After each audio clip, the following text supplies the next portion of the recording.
Healing വിത്ത് ശ്രീരുദ്രയിലേക്ക് ഏവർക്ക് സ്വാഗതം. ഇന്നത്തെ current situation ആയിട്ട് നമുക്ക് കിട്ടിയിരിക്കുന്നത് നൈറ്റ് ഓഫ് വാൺസ് എന്ന ഫയർ എലമെന്റിന്റെ കാർഡാണ്. ഈ കാർഡ് സ്ഥിരതയെ അതിജീവനമാണ് പ്രതിനിധീകരിക്കുന്നത്. നിങ്ങൾ ഒരേ സമയം കഠിനമായി പരിശ്രമിക്കുകയും ചില പ്രതിസന്ധികളെ നേരിടുകയും ചെയ്യുന്ന ഘട്ടമാണിത്.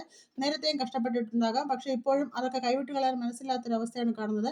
മുൻകാലങ്ങളുടെ അനുഭവങ്ങളിൽ നിന്നുള്ള പാഠം നിങ്ങൾ ഉൾക്കൊണ്ട് വേണം മുന്നോട്ടുള്ള യാത്ര ചെയ്യേണ്ടത്. വിശ്രമിക്കുക, പുതിയ ഊർജ്ജം ശേഖരിക്കുക, പക്ഷേ ഉദ്ദേശങ്ങളിൽ നിന്നും വിട്ടു നിൽക്കുകയും വരുത്. ഇനി ഗൈഡൻസ് ആയി നമുക്ക് കിട്ടിയിരിക്കുന്നത് നൈറ്റ് ഓഫ് പെന്റക്കിൾസ് എന്ന ഭൂമി തത്വത്തിന്റെ കാർഡാണ്.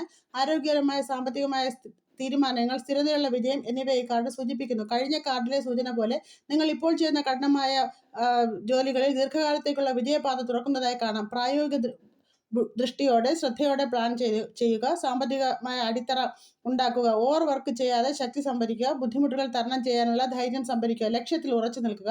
സാമ്പത്തികമായും വ്യക്തിപരമായി ഉയർച്ച നേടുക. സ്ഥിരത ലഭിക്കാൻ മികച്ച പ്ലാൻ തയ്യാറാക്കുക. യൂണിവേഴ്സിന്റെ ബ്ലെസ്സിങ്സ് ഏവർക്കും ഉണ്ടാകട്ടെ. എല്ലാവർക്കും ഒരു ശുഭദിനം ആശംസിക്കുന്നു. നന്ദി, നമസ്കാരം.